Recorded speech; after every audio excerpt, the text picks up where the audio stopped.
നമസ്കാരം. സുഭാഷിതം ഡിജിറ്റൽ ചാനലിലേക്ക് എല്ലാവർക്കും സ്വാഗതം.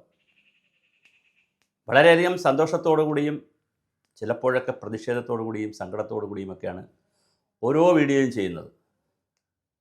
മുഖ്യമന്ത്രി ഒരിക്കൽ പറയുകയുണ്ടായി, പിണറായി വിജയൻ, ഒന്നാം ഭരണകാലത്തെ ആദ്യ ദിവസങ്ങളിൽ സെക്രട്ടേറിയറ്റിലെ ഓരോ ഫയലിലും ഓരോ ജീവനുകളുണ്ട്, ഓരോ കുടുംബമുണ്ട്. കേരളത്തിൽ 10 ലക്ഷത്തോളം ഫയലുകൾ കെട്ടിക്കിടക്കുന്നുണ്ട്. അപ്പോൾ 10 ലക്ഷം ഇൻറ്റു 5 50 ലക്ഷം ആളുകളുടെ ജീവിതമാണ്.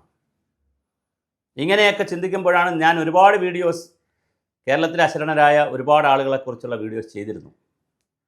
അതിൽ വളരെ ഡെപ്തിലേക്ക് അനലൈസ് ചെയ്ത് പഠിച്ച് വളരെ ആഴത്തിൽ പോയി ചെയ്യുന്ന വീഡിയോസാണ് അങ്കണവാടികൾ, അവരുടെ വർക്കർമാർ, ഹെൽപ്പർമാർ, പെൻഷൻ പറ്റിയവർ, 3 വിഭാഗക്കാരുണ്ട്. ഇന്ന് വളരെ വേദനയോടെ സങ്കടത്തോടെ മറ്റൊരു ആമുഖവും കൂടാതെ ഒരു ഓഡിയോ ക്ലിപ്പ് ഞാൻ ഇടുകയാണ്. തൊഴിലുറപ്പ് പദ്ധതിയിൽ ഇതുപോലെ ഓഡിയോ ക്ലിപ്പ്, ഒരു തൊഴിലുറപ്പ് വീട്ടമ്മ എനിക്ക് അയച്ചെന്ന ഓഡിയോ ക്ലിപ്പ് 1 ലക്ഷത്തിലേക്കധികം ആളുകൾ കാണുകയാണ്. ഈ അങ്കണവാടി വീഡിയോയും പരമാവധി എല്ലാ ഓഫീസർമാരും കാണണം, എല്ലാ ഓഫീസർമാരും ഇത് കേൾക്കണം, മന്ത്രി കേൾക്കണം, ഹരിത എസ് കുമാർ ഇത് കേൾക്കണം, വനിതാ ശിശുക്ഷേമ സമിതിയുടെ ഡയറക്ടർ IAS ആണ്. എല്ലാ ഓഫീസർമാരും ICDS ഓഫീസിലിരിക്കുന്ന എല്ലാവരും ഇത് കേൾക്കണം. എന്തെന്നാൽ ഇന്ന് ആഗസ്റ്റ് 20 CITUവിൻ്റെ നേതൃത്വത്തിൽ 3 ദിവസമായി ഡിജിറ്റൽ സ്ട്രൈക്ക് നടക്കുകയാണ്. ആ ഡിജിറ്റൽ സ്ട്രൈക്കിൽ ഓരോ സ്ട്രൈക്കിനോടനുബന്ധിച്ച് ഇന്ന് ICDS ഓഫീസുകളുടെയും തിരുവനന്തപുരത്ത് വിമൻസ് ആൻഡ് ചൈൽഡ് ഡെവലപ്മെൻറ്റ് ഡയറക്ടറേറ്റിന് മുന്നിലും സമരം നടക്കുകയാണ്. ആ സമരത്തിൻ്റെ ഒരു ഡിമാൻഡ് മേലുദ്യോഗസ്ഥരുടെ പീഡനം അവസാനിപ്പിക്കുക എന്നുള്ളതാണ്. അവരുടെ പോസ്റ്റർ ഞാൻ കണ്ടിട്ടാണ് പറയുന്നത്. എന്നാൽ പൊള്ളുന്ന ഒരു അനുഭവം, ഒരു അങ്കണവാടി വർക്കർ, അവർ ആത്മഹത്യയ്ക്ക് ശ്രമിച്ചു, അത് പോലീസ് പിടിച്ചു, കേസായി.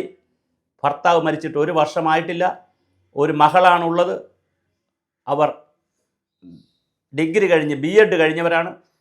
SSLCക്കാർ മാത്രം ജോലി ചെയ്യുന്ന അങ്കണവാടിയിൽ പോയി 12,000 13,000 രൂപയ്ക്ക് ജോലി ചെയ്യുന്നത് ഒരു ഗതികേട് കൂടിക്കൊണ്ടാണ്. ആ വീട്ടമ്മ ഇന്ന് അതിരാവിലെ എനിക്കൊരു വോയിസ് ഇട്ടു, 2 വോയിസ് ക്ലിപ്പ് ഇട്ടു. അത് ഞാൻ കൊടുക്കട്ടെ എന്ന് ചോദിച്ചപ്പോൾ തീർച്ചയായും വീഡിയോയിൽ കൊടുക്കാൻ പറഞ്ഞു. ആ അമ്മയ്ക്ക്, ആ സഹോദരിക്ക്, അമ്മയല്ല, എൻ്റെ പ്രായം വയ്ക്കുമ്പോൾ സഹോദരിയാണ്, ആ സഹോദരിക്കൊരു ബിഗ് സല്യൂട്ട്. ഇനി വീഡിയോയിലേക്ക് പോവുക, ആ വോയിസ് കാളിലേക്ക് പോവുകയാണ്. അവരയച്ചുന്ന വോയിസിനകത്ത് ഇടുകയാണ്.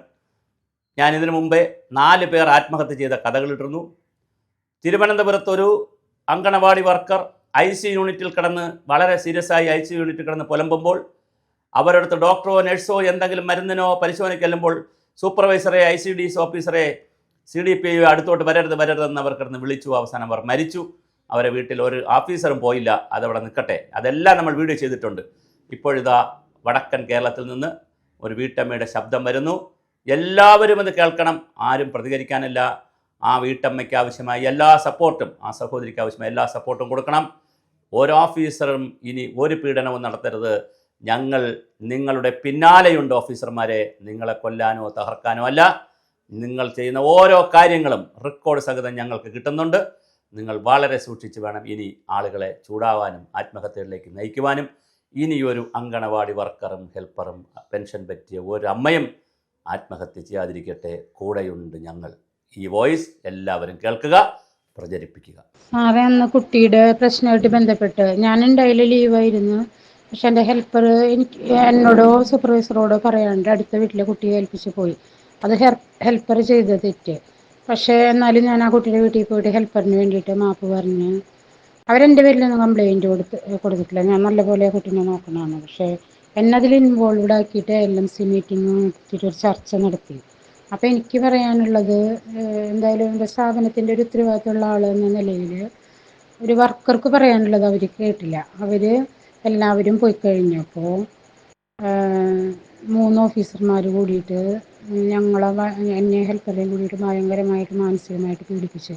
ആ നാട്ടുകാരുടെ ശമ്പളമല്ലേ നിങ്ങൾ വാങ്ങണത്, നിങ്ങൾ അപ്പോൾ അവരുടെ മുന്നിൽ ഒതുങ്ങിയിരിക്കേണ്ടേ. ഞാൻ അവരെ തല്ലാനോ അല്ലെങ്കിൽ നമ്മൾ അവരെ ഇതാക്കാനല്ല, കാര്യം വിശദീകരിക്കാൻ പോയതാണ്. അപ്പോൾ ഞാൻ ധിക്കാരി എന്നറിയപ്പെട്ടു. അപ്പോൾ ഈ സൂപ്പർവൈസർക്ക് അങ്ങനെ ഉള്ളിലൊരു ദേഷ്യം കയറി കഴിഞ്ഞാൽ പിന്നെ ആരോടും അങ്ങനെ നമ്മുടെ മുഖത്ത് വയ്ക്കില്ല, സംസാരിക്കില്ല. അതേപോലെ ഒരു ടീച്ചർ ഹോസ്പിറ്റലിൽ ECG ഒക്കെ എടുത്ത് നെഞ്ചുവേദനയായിട്ട് കിടന്നിട്ടുണ്ട്. ഈ ടീച്ചറിൻ്റെ ഷൗട്ട് കേട്ടിട്ട് അതുപോലെ തന്നെ വേറൊരു ടീച്ചർ ലീവ് എടുത്ത് നിർബന്ധിച്ച് ലീവ് എടുത്ത ടീച്ചർ എന്നെ അങ്കവാടി കൊണ്ട് ഇരുത്തി. അപ്പോൾ ആ ടീച്ചർ എന്ത് ചെയ്യുന്ന നിയമപരമായിട്ട് മുന്നോട്ട് വന്ന് അപ്പോൾ 1 മാസത്തിനുള്ളിൽ എനിക്ക് അവിടെ നിന്ന് ഇറങ്ങേണ്ടി വന്നു. ആ ടീച്ചർ ഇതേപോലെ രജിസ്റ്റർ ചെയ്ത് അങ്ങനെയാണ് ഇങ്ങനെയാണെന്ന് പറഞ്ഞിട്ട് 5 ദിവസത്തിനുള്ളിൽ അങ്ങനെ രജിസ്റ്റർ കാണിക്കണം എന്ന് പറഞ്ഞിട്ട് LNC മീറ്റിംഗ് ഒക്കെ നടത്തണം എന്ന് പറഞ്ഞു. ആ ടീച്ചറെ മാനസികമായിട്ട് ബുദ്ധിമുട്ടിച്ച് ടീച്ചർ നെഞ്ചുവേദനയൊക്കെ ആയിട്ട് പാലക്കാട് ആശുപത്രിയിൽ ഞാനുണ്ടായിരുന്നു, മെമ്പർ ഉണ്ടായിരുന്നു, പഞ്ചായത്ത് പ്രസിഡൻ്റൊക്കെ ഉണ്ടായിരുന്നു. അവരൊക്കെ കണ്ട കാഴ്ചയാണ്. അപ്പോൾ ആ ടീച്ചർ പറഞ്ഞു എനിക്കിനി വയ്യ മോളെ, ഇങ്ങനെ മാനസികമായിട്ട് ബുദ്ധിമുട്ടുള്ളൊരു ജോലി ചിലപ്പോൾ ഞാൻ ജീവനോട് ഉണ്ടാവില്ല എന്നോട് ആ ടീച്ചർ പറയുകയും ചെയ്ത്. അപ്പം 3ാമത്തെ ആളാണ് ഞാൻ. എന്നെ അത്രമാത്രം വേദനിപ്പിച്ചു സാറേ. കാരണം വെച്ചാൽ അംഗൻവാടിയുടെ കാര്യങ്ങൾ പറഞ്ഞിട്ട് എന്നും ടെൻഷനാണ്. ഞാൻ ഹോസ്പിറ്റലൈസ്ഡായിട്ട്, എൻ്റെ മോള് ഹോസ്പിറ്റലൈസ്ഡായിട്ട് ഞാൻ കിടക്കുന്ന സമയത്ത് കണക്ക് ചോദിച്ച് വിളിക്കുക. ഞാൻ പറഞ്ഞ ഹോസ്പിറ്റലിലാണ്. ഇപ്പം കണക്ക് കിട്ടണമെന്ന് ടീച്ചർമാർ, ചില ടീച്ചർമാർ പറഞ്ഞിട്ട് കാര്യമില്ല, സൂപ്പർവൈസർക്ക് അപ്പം കണക്ക് കിട്ടണമല്ലേ. അപ്പം എന്നെ ഡോക്ടർ ചീത്ത പറഞ്ഞു, ഫോൺ യൂസ് ചെയ്യാൻ പാടില്ല എന്ന് പറഞ്ഞിട്ട്. നമ്മുടെ റോട്ടിൽ കൂടെ നടക്കുകയാണെങ്കിലും ഹൈവേ കൂടെ നടക്കുകയാണെങ്കിൽ എപ്പോഴും നമ്മൾ ആ കണക്ക് കൊടുത്തിരിക്കണം. അങ്ങനെ മാനസികമായ ബുദ്ധിമുട്ടുകളും ടെൻഷനും ഒക്കെ അനുഭവിച്ചുകൊണ്ടിരിക്കുന്ന ഒരു ജോലിയാണ്. അതിൻ്റെ ഇടയിൽ കൂടി ഇങ്ങനെയും കൂടെ പറഞ്ഞു കഴിഞ്ഞാൽ നമ്മൾ എന്താ ചെയ്യണം? ഞാൻ B.Ed കഴിഞ്ഞൊരു വ്യക്തിയാണ്. അപ്പം എനിക്ക് പഠിപ്പിക്കാൻ അറിയില്ല. സൂപ്പർവൈസർ ഈ ഒരു പ്രശ്നത്തിൻ്റെ പേരിൽ മേലിലും ഇങ്ങനെ തന്നെ ആയിരിക്കും ഈ സൂപ്പർവൈസറിൻ്റെ ഒരു മനോഭാവം. ഉള്ളിലൊരു ദേഷ്യം കയറി കഴിഞ്ഞാൽ ഇപ്പം ECG ഒക്കെ എടുത്ത ടീച്ചറിനോട് ഇപ്പോഴും മുഖത്ത് നോക്കി സംസാരിക്കില്ല. അങ്ങനത്തെ ഒരു മനോഭാവമാണ്. നമ്മൾ ഓഫീസർമാരായാലും ആരായാലും സാറേ, നമ്മൾ ദേഷ്യപ്പെടുന്നവരൊക്കെ ഉണ്ടാവാം, പക്ഷെ നമ്മളത് പ്രകടിപ്പിക്കാൻ പാടില്ലല്ലോ, അത് നമ്മുടെ ജോലിയല്ലേ. പക്ഷെ ഇങ്ങനെ ഒരു മെൻറ്റാലിറ്റി ഉള്ളത് കൊണ്ട് എനിക്ക് ഭയങ്കരമായിട്ട് പേടിയാണ് ഇനിയും വർക്ക് ചെയ്യാൻ വേണ്ടിയിട്ടേ. സാറ്, ഒരുപാട് അംഗൻവാടി ജീവനക്കാർ ഇപ്പം എൻ്റെ ഇടയിൽ തന്നെ ഒരുപാട് ടീച്ചർമാർ പ്രഷറും ഇതൊക്കെ അനുഭവിക്കുന്നുണ്ട്. അപ്പോൾ അവർ പറയണത് എന്താണെന്ന് വെച്ചിട്ടുണ്ടെങ്കിൽ, എന്നോട് എപ്പോഴും പറയണം ടീച്ചർ ക്വാളിഫൈഡ് അല്ല, വേറെ എന്തെങ്കിലും ജോലി നോക്കിക്കൂടെ. അപ്പോൾ അവരുടെ വേദനകളൊക്കെ നമ്മൾ കേൾക്കണമെന്ന് വെച്ചാൽ അവർ 10ാം ക്ലാസ് മാത്രം പാസ്സായിട്ടുള്ള മിക്ക ടീച്ചർമാരും. അപ്പോൾ അവർ പറയണത് എന്താ വെച്ചാൽ, നമ്മൾക്കൊരു അന്തസ്സായിട്ട് ഉയർന്നു നിൽക്കാൻ പറ്റിയൊരു ജോലിയല്ലേ മോളെ, അതുകൊണ്ടാണ് ഇങ്ങനെ പിടിച്ചു നിൽക്കുന്നത്. വയസ്സായവരായാലും ആരായാലും എന്നോട് ഒരുപാട് അഭിപ്രായം പറയാറുണ്ട്. അപ്പോൾ ഒരുപാട് ജീവനക്കാർ അനുഭവിക്കുന്ന ഒരു വിഷമമാണ് സാറേ ഇതൊക്കെ. അപ്പോൾ വീഡിയോയിൽ എൻ്റെ പേരും ഇതൊന്നും ചേർക്കാണ്ട് സാറ് ചെയ്തോട്ടാ, അത് കുഴപ്പമില്ല. എൻ്റെ അനുഭവം പോലെ ഇനി മറ്റൊരു അനുഭവം ഉണ്ടാവാൻ പാടില്ലല്ലോ. ഒരുപാട് ടീച്ചർമാർക്ക് വേണ്ടിയിട്ട് കൂടിയാണ് ഞാൻ അങ്ങനെ ഒരു പ്രതിരോധിക്കാൻ നോക്കി. കാരണം അടിച്ചമർത്തപ്പെട്ട ഒരുപാട് ടീച്ചർമാർ നമ്മുടെ ഇടയിലുണ്ട്.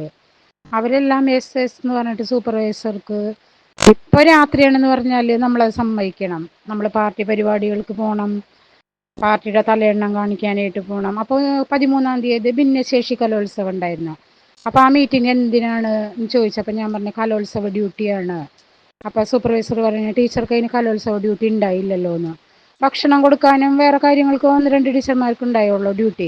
പക്ഷെ സാറേ, നമ്മളന്ന് യൂണിഫോം ഇട്ടിട്ട് ഞാൻ കാലത്ത് അംഗൻവാടി പോകാണ്ട് കാലത്ത് തുടങ്ങിയിട്ട് 3:30-4 മണിയായിട്ട് ഈ പരിപാടി അവസാനിക്കില്ല, ബ്ലോക്കിൻ്റെ പരിപാടി. അപ്പം നമ്മുടെ സമയം അവിടെ സ്പെൻഡ് ചെയ്യണം. അപ്പം നമ്മൾ മീറ്റിംഗ് എന്നിട്ട് അപ്പോൾ എന്നോട് സൂപ്പർവൈസറിൻ്റെ ടീച്ചർക്ക് കലോത്സവ ഡ്യൂട്ടി ഇല്ലല്ലോ. ഡ്യൂട്ടി ഇല്ല, ഞങ്ങൾ കാഴ്ചക്കാരായിരുന്നു.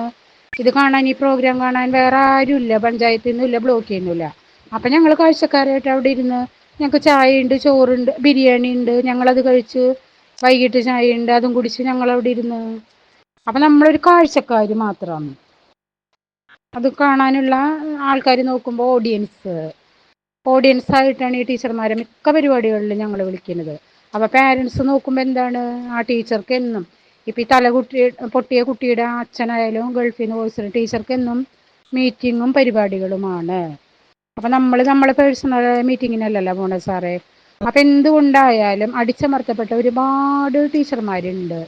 അപ്പോൾ അവർക്ക് വേണ്ടിയിട്ടൊക്കെ സാറ് ഈ എൻ്റെ ഒരു അനുഭവം വെച്ചിട്ട് വീഡിയോ ഇട്ടാലും എനിക്ക് കുഴപ്പമില്ല, അല്ലെങ്കിൽ എൻ്റെ പേര് വെച്ചാലും എനിക്ക് പ്രശ്നമില്ല. കാരണം അവർക്കും കൂടി വേണ്ടിയിട്ടാണ് ഞാൻ ഈ